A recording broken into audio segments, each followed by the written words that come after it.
Welcome to Around the Peninsula. I'm Air Force Sergeant Jeff Howerton.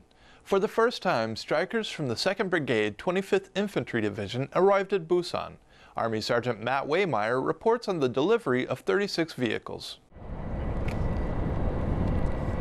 Korea had its first strikers from Hawaii disembark with 330 other pieces of equipment. The 837th Transportation Battalion expertly handled the large amount of cargo. The 837th works hard to help Korea with more than 1,100 accident-free days. Well, I think it just is a testament to our resolve and our commitment to the Republic of Korea to bring the most apropos equipment here in defense and our partnership and to the coalition. We certainly want to put the most appropriate piece of Army or Department of Defense equipment into this theater of operation. Colonel Rogers describes the advantages the strikers will bring to the ROC. We will validate not only our teams, and certainly it's a training opportunity, but we will ensure or validate whether that is the appropriate type of equipment for this environment.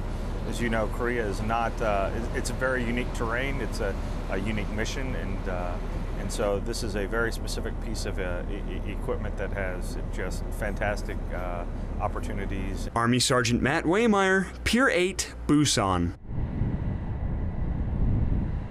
The strikers will move from Area 1 for further training.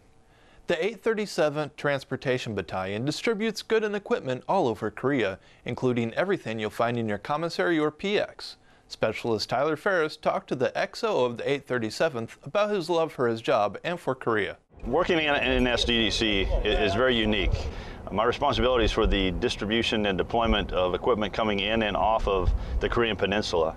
But one of the things that gets me out of bed every morning and excited to come to work is the fact that I know that, what I do directly supports not only the warfighter, but all those that are currently here in Korea. Korea offers the 4th largest port system here in Busan in the world. The infrastructure is phenomenal. I truly have grown to love Korea, and especially Busan. And I have a special love for the Korean baseball and the Lotte Giants, who are the local team here.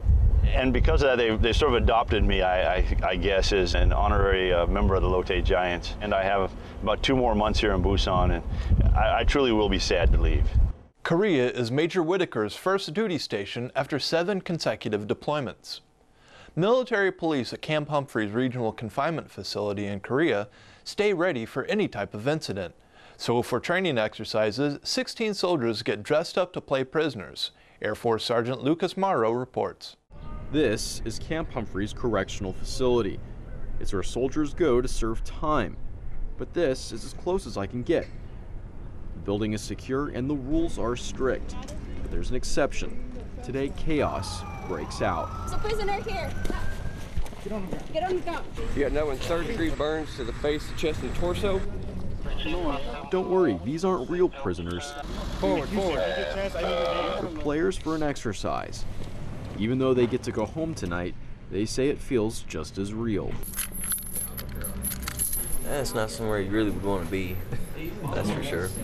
It's not really, I wouldn't imagine being a very fun lifestyle to be locked up all the time. Never been put in handcuffs before, now I'm in belly chains and anklets. So they put you in everything? Yes, I'm secured. Let's get 2 more. Definitely uncomfortable. Metal on my wrists and my ankles. Hey, who's got the restraint keys? So after a taste, could you do this for real? No. No. Definitely don't want to do this in real life. Air Force Staff Sergeant Lucas Morrow, Camp Humphreys, Korea. Hey, I'll come back and relieve you. The exercise was the first time both the fire department and hospital units also participated. The military promotes camaraderie between services. Airman Marvin Wigfall talks about an exercise on Kunsan Air Base that involved Marine and Air Force pilots working together. Pilots on Kunsan Air Base are always training to stay proficient and ready to take the fight north. Marines from Marine Corps Air Station Iwakuni, Japan brought 6 F-18 Hornets to Kunsan to fly against the Wolfpack's F-16s as adversaries in training missions. One of the major benefits is that we get to see how the different aircraft perform. So our aircraft has certain performance characteristics, and by getting to fly against a different type of aircraft, we get to see how they perform, and then obviously that'll prepare us when we fight our adversaries. Both aircrafts have their pros and cons in the sky. These differences add a new aspect to training, especially for pilots who have never seen or engaged anything other than their own airframe. Especially for our junior aircrew, that maybe all they've done through their tours or while they've been going through the training commands, they've only been able to fight the same type of aircraft. So they pretty much know the characteristics of what the guy they're fighting against can do. Now they see somebody else that they've maybe only read about what the enemy might do, but now you're going to get to see it firsthand. Both the Marine and Air Force pilots involved in this training came out with a better understanding of what each other's aircrafts can do, and also what the enemy may do. Airman First Class Marvin Wigfall, Kunsan Air Base, Korea.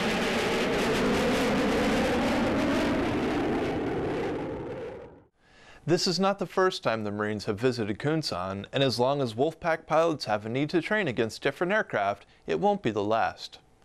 Marines from Camp Mujuk go on a field trip with underprivileged kids from Pohang's Dream Start Center. Army Sergeant Carlos Gonzales reports. Marines from Marine Corps installation Camp Mujuk invade Cheeseland with a group of kids from the city of Pohang, bottle feeding the livestock and making a pizza from scratch were only part of the day's mission. Today's field trip is part of the Dream Star program. So for us Marines at Camp Mujuk, we like to take some of the children out and do some fun things with them. We made kettle corn with them this morning, and now we're making some pizza with them. While our pizza's in the oven, we're letting them expend some energy out, you know, with a bounce house right behind us and a little sled system we got going on. It's a great time, the kids all love it. It's good for us to spend some time with the locals too. The day's outing was a learning experience for both the Marines and the kids. It means a lot for us to come out here and actually do stuff. Spend time teaching them English, learning a little bit of Korean from them, learning about their culture, teaching them about ours. The bond between the Camp Mujuk Marines and local residents doesn't stop at the installation gate. It extends into the community. We're all one team, one fight out here, whether it's, you know, through the military or whether it's through the civilian community. That's all we're here to do is support each other. Being able to come out here and put a smile on some young child's face, it makes all the difference. And it makes me feel like, you know, I'm back home a little bit, because as I will be spending time with my children, you know, I'm able to spend time with them, with the local children of Pohang. The Marines from Camp Mujuk are recognized by the city of Pohang for their community service. Kachi Kapshira, Army Sergeant Carlos Gonzales, Pohang, Korea. The Marines and children finished the day by visiting Gyeongju National Museum. And finally tonight, today's military is downsizing, so becoming a soldier could be a challenge. Army Sergeant Kris Garver has a story of how a 2ID soldier used his past experiences to get back into the military. Before the start of the 637 Field Artillery's live fire exercise, Sergeant Alexander Williams works hard providing soldiers with morning breakfast. It's not his primary job, but the 40-year-old chemical NCO is happy to get back to doing what he enjoys the most. I was out for 14 years and I missed the Army so much. I tried to come in 2 times before finally getting back in this time. I mean, I love the Army. During those 14 years, he earned a degree at San Bernardino State University and taught middle school kids both at a private and public schools. Williams says he loved working with kids, but it just wasn't enough. I just missed the camaraderie. I missed the fact that the Army rewards hard work and that you don't have to have a PhD to move up in the Army. That as long as you work hard, you try your best, they recognize that. He doesn't have a PhD, but Sergeant Williams is much different than he was during his first enlistment, just trying to do his part to keep morale up during training. Oh, the morale is all great here. We've been out here about 3 days. We've been conducting a lot of dry rehearsals. One of our batteries is conducting our own initial exercise over at Firing Point 60. But here in Rocket Valley, for the last day, we've been shooting Table 6 live fire. Approximately 20 teams qualified during the 637 live fire exercise. Sergeant Williams is back in the Army and back in the field, helping his unit accomplish its mission. Army Sergeant Kris Garver, Rocket Valley, Korea. Sergeant Williams' long-term goal is to earn a master's degree in math or history and return to teaching. That was your Around the Peninsula for Thursday, March 29th. From all of us at AFN, enjoy your evening.